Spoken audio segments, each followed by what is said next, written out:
Lithia Smith is the PTA president of the Brownsville Collaborative Middle School, and she doesn't know how to tell her 12-year-old daughter her favorite counselor is no longer going to be at her school next year. It's like losing a family member. Her daughter's school is just one of dozens of middle and high schools in Brownsville, Brooklyn, and the South Bronx, losing more than 130 guidance counselors and social workers after city officials last week announced they're cutting the DOE program called the Single Shepherd Initiative. You're leaving our children dismayed, confused. According to the city, the counselors will be reassigned to other positions in the education department.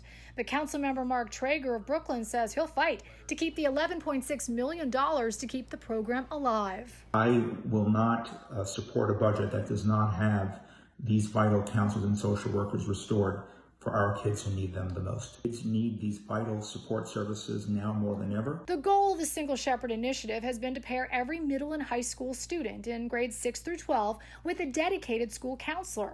Counselors mentor, advocate for, and connect students with resources for success in school, especially at-risk students.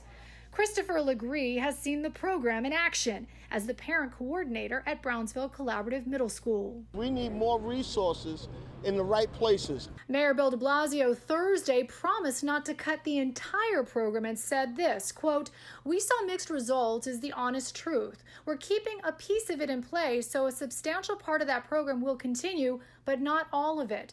Just because we're at a point where, again, if we're talking about layoffs and furloughs, we had to make a lot of tough choices." We need places for our children to go.